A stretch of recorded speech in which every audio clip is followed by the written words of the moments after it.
সারা সপ্তাহ ধরে তো আমরা মাছ মাংস খাই, সপ্তাহে না একটা দিন নিরামিষই খেলাম, তাই না? তার জন্য শরীরের পক্ষেও ভালো। আর এখানে আমি পেঁপে সিদ্ধ দিয়েছি ভাতে, একটু শুকনো লঙ্কা ভেজে তুলে নিচ্ছি।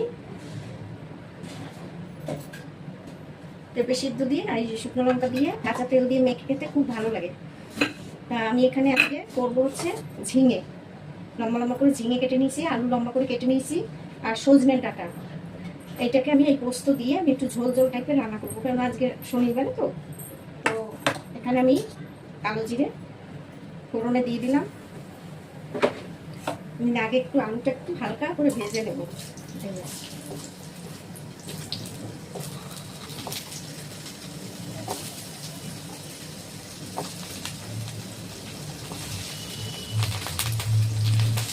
এমনি আমরা দেখবেন নিরামিষ অনেক সময় আমাদের খাওয়া হয়, কিন্তু শনিবার দিনটা যেন একটু স্পেশাল, যে আজকে শনিবার মেনে চলতে হবে, ঠিক আছে? আমি আর একটু তেলটা দিয়ে দিচ্ছি।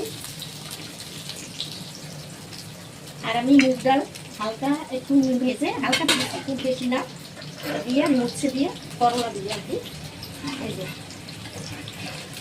করলা দিয়ে আমি এটা রান্না করেছি।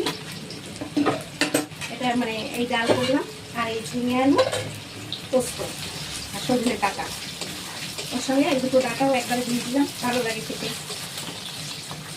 আমি আলুটা একটু ভেজে ঝিঙেটা ডাঁটাটাও ঢেলে দিলাম।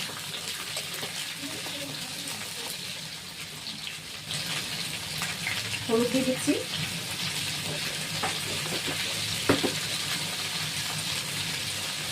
নুন দিয়ে দিচ্ছি স্বাদ মতো।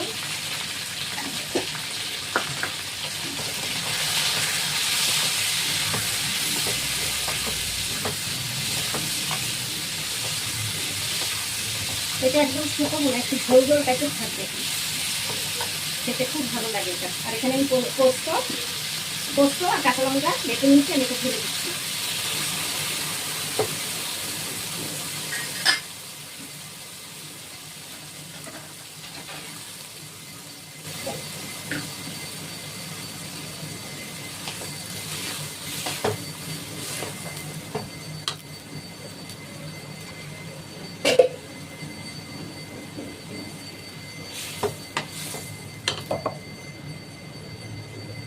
আর একটু জল দিয়ে দেবো, আলুটা সেদ্ধ হবে তো, তাই ঝিঙে আর ডাঁটা তাড়াতাড়ি সিদ্ধ হয়ে যাবে, কিন্তু আলুটা একটু সিদ্ধ হতে সময় লাগে। একবারে আমি মিষ্টিটাও দিয়ে দিই, একটু হালকা করে হাফ চামচ চিনি দিয়ে দিলাম।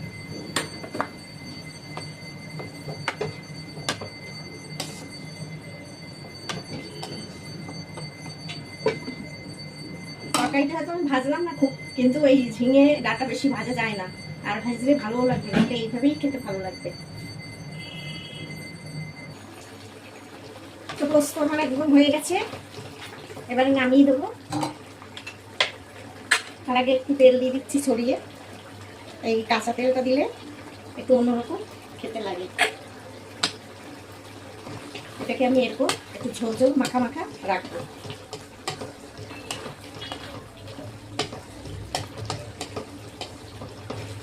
গ্যাসটা অফ করে দিলাম, এবার এটাকে নামিয়ে দিচ্ছি।